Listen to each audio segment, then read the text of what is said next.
कहते हैं जब भी कोई काम करो बहुत सोच समझ कर करो, वरना बहुत भारी पड़ सकता है। ऐसा ही कुछ मालदीव के साथ हुआ है। भारतीय तो भारतीय, विदेशी भी टूट पड़े हैं। तो वहीं दूसरी तरफ 3 दिन में ही बहुत बड़ा गिरावट देखने को मिल रहा है। तो वहीं एक और बड़ी चीज हो रही है। मालदीव का हुक्का पानी बंद होने की तैयारी हो रहा है। जानेंगे जियोपॉलिटिक्स में क्या कुछ चल रहा है और कैसे मालदीव खुद अपनी बर्बादी लिख रहा है। जानने को आपको बहुत कुछ मिलेगा। आइए जानते हैं इन खबरों को विस्तार से। मालदीव के लिए भारत से पर्यटन में 3 दिन में करीब 30% तक की गिरावट आ चुकी है। ये दावा पर्यटन से जुड़ी सेवाओं देने वालों ने किया है। सोमवार को कई संस्थानों ने जानकारियां साझा की है और जिसमें ये कहा है कि मालदीव के लिए सीधी उड़ानों में 20 से 30% की कैंसिलेशन हो रही है। देश भर से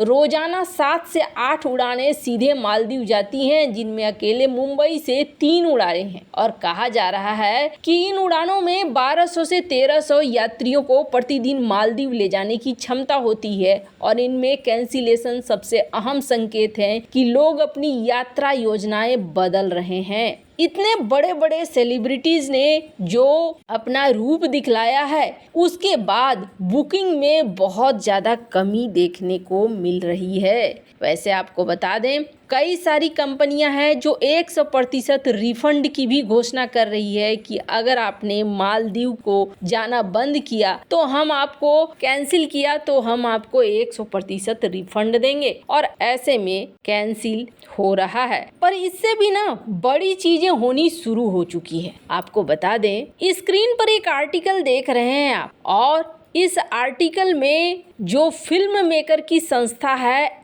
FWICE, federation of western India cine employees, इन्होंने अपील किया है फिल्म मेकर से कि आप मालदीव में किसी भी तरह की कोई शूटिंग वगैरह ना करें। इसके अलावे आप देखेंगे तो एक और बड़ी चीज हुई है, और बड़ी चीज क्या हुई है कि भारत का जो कैट है यानी कि ट्रेड बॉडी, इसने कहा है कोई भी बिजनेस ट्रांजैक्शन अब इस देश से मत करो। आपको बता दूं, कैट यानी कि confederation of all India traders, इन्होंने अब बॉयकॉट की मुहिम चला दी है कि मालदीव के साथ आपको कोई ट्रांजैक्शन नहीं करना है, और इसके लिए एक इन्होंने ऐलान भी कर दिया है। वैसे जहां एक तरफ ये सारा कुछ ऐलान किया गया है, तो इस ऐलान का असर मालदीव के ऊपर तो पड़ेगा ही, पर मालदीव का भविष्य क्या होने वाला है? क्या मालदीव समाप्त होने वाला है? तो स्क्रीन पर वियोन की एक रिपोर्ट देखिए। कहा जा रहा है यूरोपीय यूनियन के इस रिपोर्ट के द्वारा कि जानबूझकर भारत के खिलाफ चुनावों से पहले मिस इन्फॉर्मेशन फैलाया गया। यूरोपीय यूनियन के द्वारा एक रिपोर्ट जारी किया गया और रिपोर्ट में कहा गया कि सत्तारूढ़ गठबंधन प्रोग्रेसिव पार्टी ऑफ मालदीव और पीपुल्स नेशनल कांग्रेस ने 2023 के राष्ट्रपति चुनाव में भारत विरोधी भावनाओं को प्रमुखता दी और गलत सूचना फैलाने का प्रयास किया, जिससे मुइज़ू ने जीत हासिल की। चीन के फुजियान प्रांत में मंगलवार को राष्ट्रपति मुइज़ू ने मालदीव बिजनेस फोरम को संबोधित किया। यहाँ वो चीन के सामने पर्यटक भेजने के लिए गिड़गिड़ाते हुए नजर आए और उन्होंने अपील करते हुए कहा कि चीन अधिक से अधिक पर्यटकों को भेजने का प्रयास करे। वैसे आपको बता दें, यूरोपीय यूनियन की सिर्फ इस खबर ही नहीं, बल्कि जो विशेषज्ञ हैं वो क्या मानते हैं कि अंदर खाने मालदीव और भारत के राजदूतों के बीच में बातचीत हो रही है, लेकिन कोई डिटेल सामने नहीं आ रही है।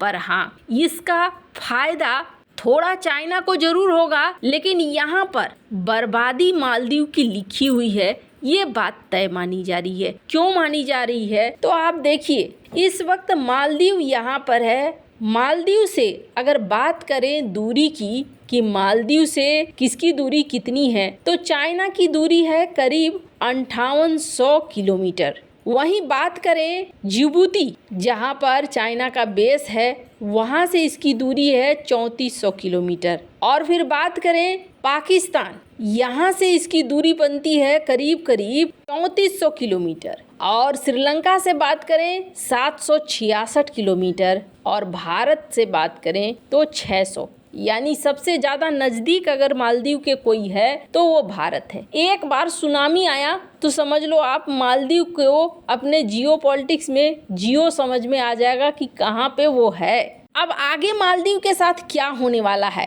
तो एक्सपर्ट की ये राय है कि मालदीव इस वक्त बर्बाद होने वाला है। क्यों बर्बाद होने वाला है, तो इसके पीछे एक्सपर्ट ये कह रहे हैं कि मालदीव में जिस तरीके से सिचुएशन बढ़ रही है, मालदीव चाइना के कर्ज जाल में फंसता जाएगा और कर्ज जाल में जैसे जैसे फंसता जाएगा मालदीव, वैसे वैसे धार्मिक रूप से चीजों को आगे रखा जाएगा। नेता धर्म को सामने रखेंगे और धर्म को सामने रखने का मतलब है धीरे धीरे यहाँ पर चीजें कठोर होती जाएंगी, कट्टर होती जाएंगी। और इसका परिणाम क्या होगा, इसका परिणाम कहा जा रहा है कहीं पाकिस्तान की तरह न हो, यहाँ पर भी कहीं ऐसा न हो कि धीरे धीरे कट्टरवाद बढ़ता चला जाए। वैसे आपको बता दें, कहा यह जा रहा है कि अगर ऐसा होता है और आतंक यहाँ घुसता है तो आतंक के घुसने का मतलब होगा आतंक और पर्यटन दोनों एक साथ नहीं रह सकता है। और जब दोनों एक साथ नहीं रह सकता है तो यहाँ का जो ये पर्यटन उद्योग है वो पूरी तरीके से खत्म हो जाएगा। और एक बार पर्यटन उद्योग खत्म हो गया तो समझ लीजिए कि फिर यहाँ पर सब कुछ खत्म हो जाएगा। फिर मालदीव का कोई अस्तित्व ही नहीं बचेगा। जहां मालदीव को न तो श्रीलंका की हालत समझ में आ रही है, न पाकिस्तान की, न मंगोलिया की, और मालदीव आगे बढ़ा चला जा रहा है। इसका मतलब साफ है कि मालदीव के राजनेता और चाइना पूरी तरीके से यहाँ अपनी पॉलिसी बिछा चुके हैं और ये किसी भी देश के लिए बिल्कुल सही नहीं है। और जहाँ तक भारत की बात है तो आपको बता दें, भारत एक अलग लेवल पर है। कुछ दिनों में हमारे बजट आने वाले हैं, बजट पर ध्यान चला जाएगा, बजट के बाद चुनाव पर ध्यान चला जाएगा और मालदीव का मुद्दा हट जाएगा। लेकिन हाँ, भारत को तैयार रहना होगा जीरो टॉलरेंस नीति के साथ, कहीं पाकिस्तान वाला हाल ना हो जाए और यहाँ पर कट्टरपंथी इतना ज्यादा हावी ना हो जाए, फिर आतंकवाद के खिलाफ जीरो टॉलरेंस वाली नीति अपनानी पड़ जाए।